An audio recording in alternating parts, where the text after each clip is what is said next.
예, 안녕하십니까, 솔로몬입니다. 오늘은 저희 솔로몬이 운영하는 블로그에 포스팅 해드린 내용, 양육비를 지급하지 않는 경우에 강제로 받아내는 방법에 대해서 살펴보도록 하겠습니다. 이번에 법이 개정되어서 기존의 양육비를 받아낼 수 있는 제도에 더해서 이제는 운전면허 정지, 출국금지, 신상공개뿐만 아니라 형사처벌까지 가능하도록 하였죠. 그래서 기존의 방법에 더해서 새로 들어온 제도까지 총망라해서 살펴보도록 하겠습니다. 자, 그럼 기존에 있던 제도 살펴보도록 하겠습니다. 우선 양육비를 지급하지 않는데 양육비 채무자가 급여소득자다, 즉 월급쟁이다. 그러면 묻지도 따지지도 말고 양육비 직접 지급 명령 신청을 해야죠. 신청을 하면 법원이 양육비 직접 지급 명령을 하죠. 그러면 양육비 채무자가 근무하고 있는 회사에서 월급날이 되면 월급에서 양육비를 먼저 양육비 채권자 계좌로 쏴줍니다. 그리고 남는 것만 양육비 채무자에게 월급으로 주죠. 따라서 양육비 채무자가 급여소득자다? 그럼 묻지도 따지지도 말고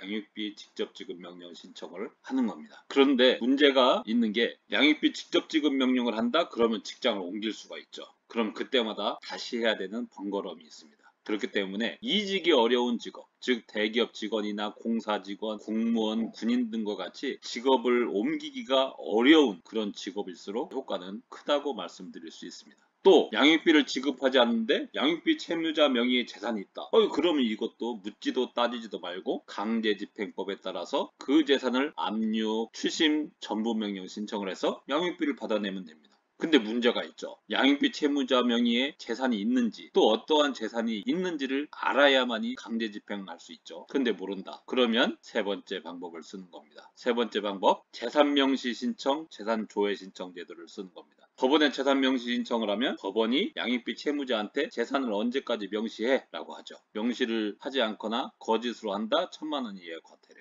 또 재산조회 신청을 법원에 하면 법원에서 여러 기관을 지정해서 채무자 명의의 재산이 있으면 보고해. 보고 안 해? 1,000만 원 이하의 과태료. 이렇게 해서 채무자 명의의 재산을 알아낸 다음에 재산이 있으면 그 재산에 대해서 강제 집행하면 되는 것이죠. 근데 이것도 저것도 아니다. 그러면은 담보 제공 명령 신청과 일시금 지급 명령 신청 제도를 이용해 볼 만합니다. 즉 양육비를 지급하지 않는다. 그러면은 법원에 담보 제공 명령 신청을 합니다. 그러면 법원이 양육비 채무자한테 야, 담보 제공해 라고 합니다. 그러면 양육비 채무자는 부동산 등을 담보로 제공할 수 있지만 통상은 보증보험 증권회사로부터 이행증권을 발급받아서 제출합니다. 증권을 가지고 있는데 양육비 채무자가 양육비를 지급하지 않는다? 그러면은 보증보험 증권회사에다가 양육비를 주세요라고 하면 줍니다. 그 다음에 보증보험 증권회사는 채무자에 대해서 구상하게 되죠. 자, 그런데 법원이 담보 제공 명령을 했는데 담보를 제공하지 않는다? 그러면 1,000만 원 이하의 과태료. 그리고 양육비 일시금 지급 명령 신청을 해서 양육비를 일시금으로 받아낼 수 있습니다. 이 방법도 아주 유용한 방법입니다. 그 다음에 채무 불이행자 명부 등록 신청하는 방법이 있습니다. 즉 양육비를 지급하지 않는다? 그러면은 채무 불이행자 명부에 등록해달라는 신청을 할 수 있어요. 등록이 된다? 그러면은 은행거래라든지 광급 공사 이런 것들을 전혀 할 수 없기 때문에 사회생활을 할 수가 없습니다. 사업자인 경우에 특히나 은행 거래를 할 수 있기 때문에 사업에 지대한 영향을 끼치죠. 또 마찬가지로 급여소득자인 경우에도 요즘은 급여를 현금으로 주는 경우가 없죠. 다 은행 계좌로 자동 이체되지 않습니까? 그래서 사회생활 하는데 굉장히 곤란함을 겪기 때문에 이 등록이 되면 그걸 풀기 위해서 양육비를 지급하는 경우도 많이 있습니다. 여섯 번째 방법, 이행명령 신청과 감치명령 제도가 있죠. 즉 양육비를 지급하지 않는다? 그럼 법원에 이행명령 신청을 하는 겁니다. 그러면 법원이 이행명령을 하죠. 그런데도 이행을 하지 않는다? 그러면 1,000만 원 이하의 과태료. 그리고 감치명령을 신청할 수 있죠. 그러면 법원의 감치명령에 의해서 30일 이내의 기간 동안 교도소나 구치소, 유치장이 감치가 됩니다. 지금까지 설명드린 이 방법들은 기존에 있던 방법들이었습니다. 그런데 양육비 이행 확보 및 지원에 관한 법률이 개정되어서 여러 가지 제도가 들어오게 되었죠. 즉 이제는 양육비를 지급하지 않으면 출국금지, 운전면허 정지뿐만이 아니라 신상공개까지 됩니다.